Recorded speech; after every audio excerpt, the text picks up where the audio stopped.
What remains of this Champions League evening? First of all, welcome and welcome back to my YouTube channel.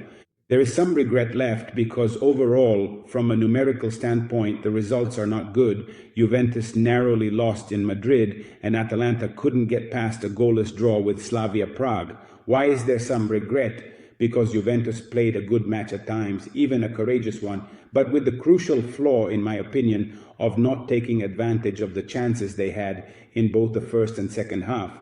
That ruthlessness that is usually called for in front of goal when you manage to keep control of the match.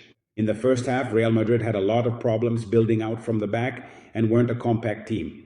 They gave you the impression, right from the opening minutes and based on how Juventus had set up the match, that they could struggle against an opponent with more ruthlessness, if only their opponent had shown that ruthlessness.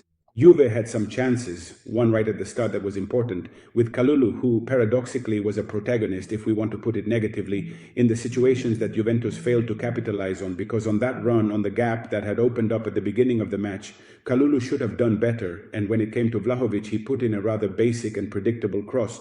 But Juventus kept control of the match, really risked very little in the first half, apart from a great save by Di Gregorio on Mbappe, and delivered a reassuring team performance in light of recent difficulties, the criticism that had arisen, the accusations against Tudor. The team prepared well, the match was well prepared, even if it's clear this is not the best Real, but tonight it wasn't the best Real, at least in the first half, thanks to Juve, with a surprising move. Koopmeiners in midfield, McKennie a bit more advanced. Koopmeiners did his part within the scope of a satisfactory performance. If we limit ourselves to judging it as sufficient, then that's fair, and the defense covered well. And Vlahovic worked a lot for the team. While Ildiz, in my opinion, was rather on the fringes, he didn't get into the thick of the game as he could have, and as he generally should, given his characteristics. Real created few chances. Juve kept control of the match, and the regret is going into halftime with the score at 0-0. But we also have to be honest and consider where you were coming from. There was also the fear of approaching this match with anxiety, with worries, and I have to say that Tudor was actually very bold on the eve of the game, just minutes before the match, even talking about wanting to conquer the Bernabeu. The second half also started in the best possible way, and in my opinion, that's when Juve should have capitalized, they should have scored. Kalulu didn't shoot first time, and Vlahovic's big chance clearly weighs heavily in the context of a match that, if you really unlock it, it's true that when you play in the Temple, you know very well that they can react in 5 minutes and score 2 goals. But Juve had the momentum for a long time, and what's comforting about that evening and about tonight is precisely the approach, the energy, the mentality they showed. Not just parking the bus in front of the defense, but also a way of playing the game by creating chances. Because then there was Cambiaso, and then an opportunity for Ildiz, who wasn't able to assist his teammate.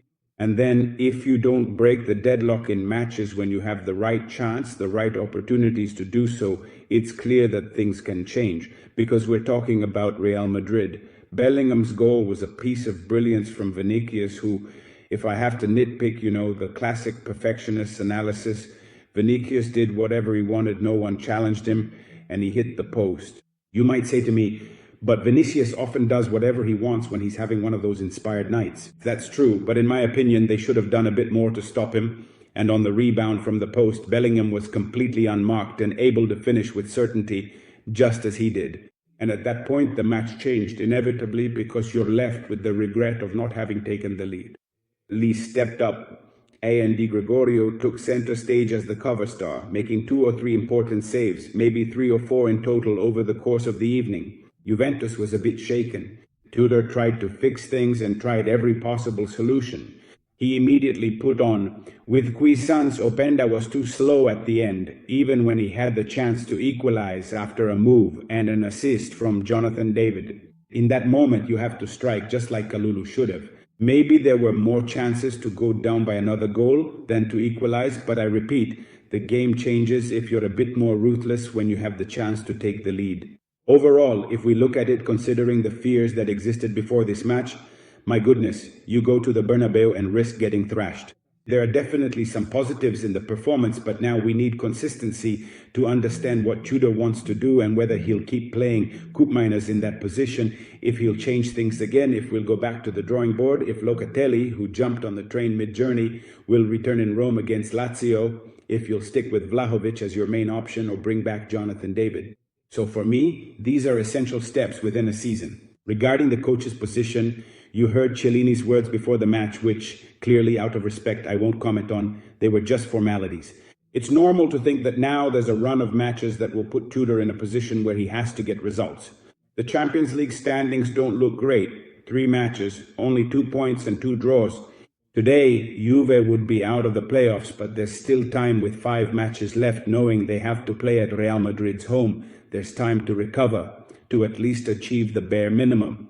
Atalanta basically repeated, almost identically, the match they played against Lazio. Dominance only matters to me if I bring home the goods. Well, Atalanta played a match where they had at least 4 or 5 important goal chances. In the first half with Kristovic, and in the second half, especially at the end with Scamacca, which is good news for Gasperini, considering he hasn't relied much on Kristovic in this first part of the season, clearly because he's looking for a different kind of striker, one with Scamacca's characteristics. Scamacca came on and came close to scoring on a couple of occasions. A 0-0 draw is not a good result. Slavia Prague is not a team, honestly, with all due respect, that you can really count on. I saw them in the previous round, so it's a regret, and the idea of dominance doesn't apply here. We were unlucky, because when you have to win matches, you have to win them. If you don't win them, it's not just a matter of bad luck. What we said after Atalanta-Lazio in the last league round applies tonight as well. Overall, Inter is ahead of everyone else. The only truly great and genuinely convincing performance is Inter's, with a win that had everything in it, packed with the right ingredients. Napoli's collapse, Juve's defeat, and Atalanta's draw. Overall, it's not a good record.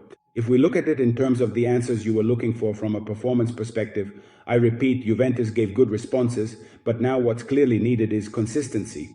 We're getting ready for the Europa League, but we're also preparing for the next round of the league, and I'm already curious to see what Tudor will do. Whether he'll stick with these choices, whether he'll change things up again, whether he'll alter the midfield, what the offensive options will be, because from my point of view, having Vlahovic play 1 match, then 2, then go to the bench to play the 4th, then back to the bench and into this rotation. At this point in the season, even though some rotation is necessary, I think Tudor needs to pick a team based on the encouraging aspects, because there were indeed some encouraging signs in the match that just ended a few minutes ago at the Santiago Bernabeu. Of course, I'm looking forward to your comments and your opinions. Thank you for the attention you give to each of my videos, and I'll see you very soon on my channel. Bye.